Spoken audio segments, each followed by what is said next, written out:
What's going on, everyone? So something I really love to see the Lakers potentially look to do at this point is pull off some type of salary dump trade, but not even so much for guys like Al Horford or Malik Beasley or DeAnthony Melton. Obviously, I'd love those guys if you could get those guys, but I almost kind of, at this point, kind of like the idea of going and getting guys like Prosper, getting guys like Andre Jackson Jr., right? Bringing in guys like Arthur Kaluma, like these athletic, versatile, long, defensive type of pieces that you can use to grow and develop. Lakers have talked the last 2 years, have literally revamped their entire organization in order to head in this direction of being that farm system, being that development program, being an organization where you can grow and develop guys. Like, obviously, we need a legit starting level 3-and-D wing, an Andrew Wiggins type, and a Prosper or a Jackson or a Kaluma. Like, those guys aren't solving that for you,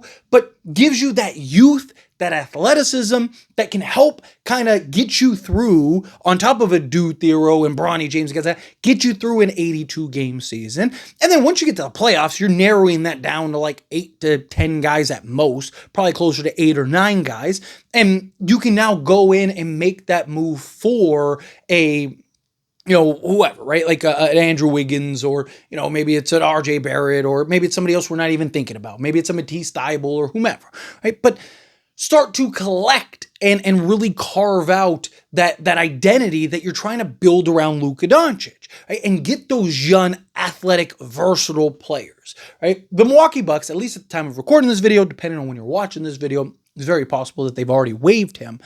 But Andre Jackson Jr., they have to waive now because they gave Thanasis Antetokounmpo a new contract, which, again, appeasing Giannis and losing a young player that they looked at as a long-term kind of building block for this team, because he's a career 38.5% three-point shooter, 6'6" in size, 6'10" wingspan, athletic, can defend, do multiple things out there on the basketball court. But now, to appease Giannis, they have to get off of him, and it's either they trade him or they waive him. I wouldn't hate for the Lakers, and I talked about this with Prosper, right? Olivier-Maxence Prosper, where maybe you can go and, because they don't want to, like, you can't just do like a Dalton Connect for Jackson swap, which I would do personally, but you can't just do that because they want to clear the roster spot, right? And the Lakers don't have the salary to just absorb him and fill that roster spot. They have an open roster spot, but they don't have the money to just absorb him into that. So you'd have to work out some type of 3-team deal or whatever. And to me, I would love to see the Lakers go and either make a trade, like go and do the Andrew Wiggins trade, clear 2 or 3 roster spots, bring in an Andre Jackson, bring in a Maxine Prosper. Now you got a 6'6" with a 6'10" wingspan, kind of Matisse Thybulle type guy that can come in and slot in 2 through 4 for you, right? And defend multiple positions and play multiple positions and do all those things. And then on top of that, you have a Prosper that can, again, slot in 2 through 4 for you, that can defend multiple positions, play multiple positions, and now you just got those athletes on top of Andrew Wiggins, who could be a great mentor for those guys. I'd love to see a trade along those lines. Or you do the salary dump trade. The problem with the salary dump trade is, just from what we've seen, right? One, I don't like just straight salary dump trades. I'm not a fan of those. Could you find a team that really likes, a Dalton Connect and are like, yeah, hey, we'll take Dalton Connect, right? Can you call the Hornets? I mean, they have like Kneppel now and stuff like that, but no, they really like Dalton Connect, really want Dalton Connect. It's kind of like, hey, would you just take him? Right? Like, maybe they'd be willing to do that. Maybe they'd be willing to do so. But they also have several guys that they might need to get off of. I mean, there was even, from the Charlotte Hornets side of things, even a report that they might even call the Lakers about a potential Josh Green trade, which again gives you another young, athletic, versatile kind of 2-way 3-and-D. It's more guard, but get the point, right? But if you had to, you could do a salary dump trade. The Lakers have the 2032 second round pick, which they could always, go buy into the draft or whatever again, and move up, do whatever. My problem with that is, I don't, as much as I want and would love an Andre Jackson Jr. and a Prosper, like if you could go and move off of Dalton Connect, like here's Dalton Connect and a second round pick, or I would look to get off of like a gate, like get off like real salary. If you're gonna get off salary, you might as well get off salary, especially if you're gonna give up an asset. Like, hey, here's Dalton Connect, or not Dalton Connect, Gabe Vincent.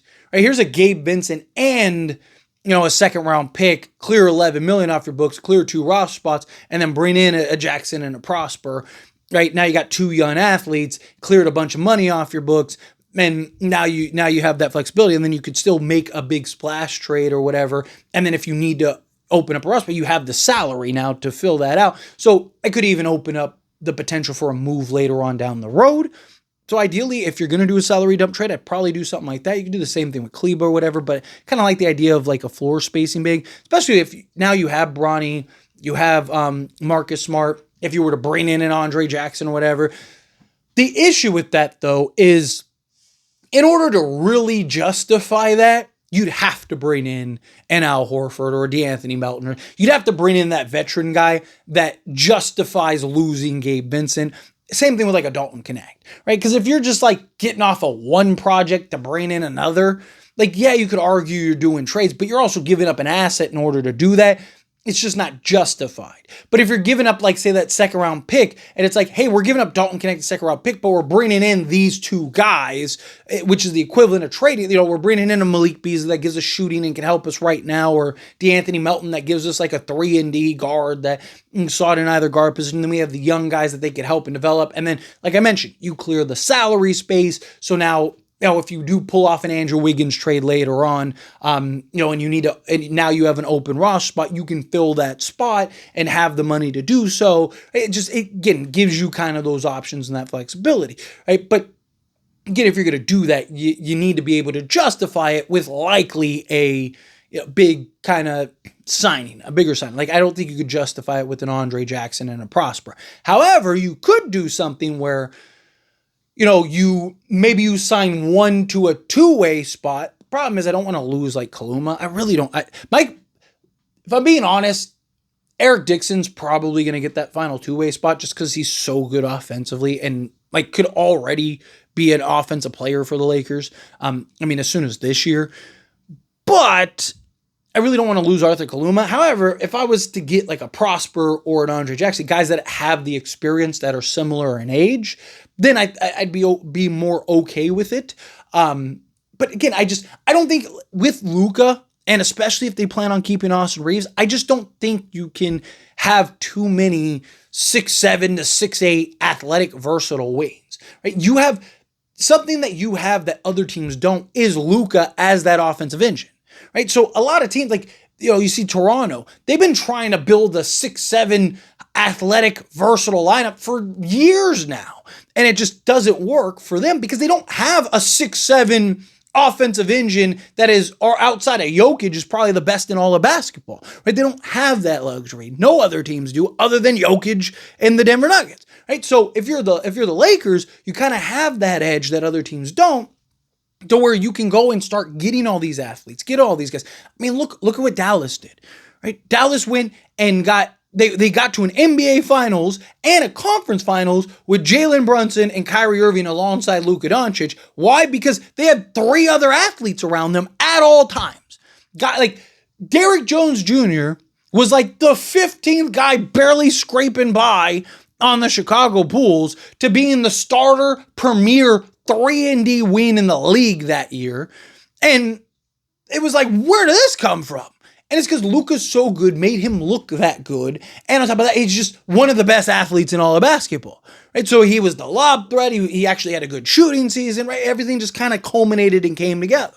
He was still good in with the Clippers, but he wasn't as good as he was in Dallas because he didn't have Luka Doncic. James Harden isn't prime James Harden anymore. He's not the engine that James Harden once was. But even with James Harden, you had a bunch of athletes around him, right? You had all these guys that could defend and switch and do all those things, right? So if you're the Lakers, it's really what I want to see the Lakers kind of build and carve out. So if you can pull off a trade, make a trade to land some of these guys and get some of these guys, like I said, bring one on a 2-way, bring another one in on the main roster, and then bring in that veteran to kind of justify the salary dump trade.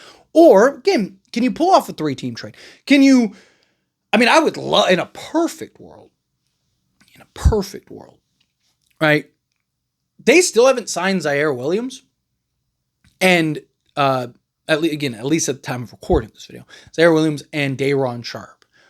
Could you do something where you land both of those guys, right? The Nets also kind of facilitate the trade to where you could go and like send Dalton Connect or whatever to them, and then Jackson comes to us from the Milwaukee Bucks, opens up their roster spot. The Nets kind of take a little more salary. I wouldn't even mind taking, point is, right? If you could essentially clear salary in order to take on Andre Jackson, get Day'Ron Sharpe, Zaire Williamson, and then go sign Prosper, chef kiss. Right? Think of the athleticism that you'd have at that point. Between Adu Thero, Bronny James, Zaire Williamson, Prosper, and then Andre Jackson. You want to talk about being able to have, completely give a facelift to this roster and this team and have a bunch of just young, athletic, hungry, versatile guys. Look at OKC. They're a bunch of young, just athletes. They're not the best three-point shooting team. They're not the best, they're just really just athletic and hungry and just pester and just come in waves and swarms. And they're so athletic that, they trap you. You go to pass out of the double team, and they're already back defending in your face before you even get the basketball. And it's like, how did this happen, right?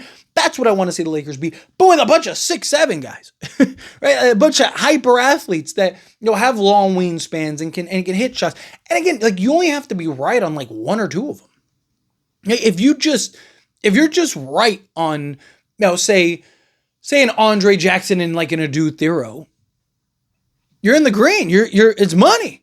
And now you could be in every year. You're in the conversation for winning championships, right? Because now you have kind of those two athletes to put alongside it. Then if a DeAndre Ayton works out, and whether you keep Austin Reeves or not, at least you have the athletic, versatile defensive pieces and players that can defend multiple positions, play multiple positions, fight through those screens. So you don't have to just switch everything, right? Part of the reason JJ Redick just switches 1 through 5 is because he doesn't really have a choice, right? He's kind of in the spot where it's you have Luka Doncic, Austin Reeves, and Rui Hachimura. It's you can't run all these different intricate defensive actions. They don't have the foot speed. They don't have the athleticism. They don't have the defensive capabilities. But if you get those guys that do, you can be a much better defensive team. You can be much more versatile. Lakers were the best best defensive team in basketball for a quarter of the season with Jackson Hayes, LeBron James, Rui Hachimura, Luka Doncic, and Austin Reeves.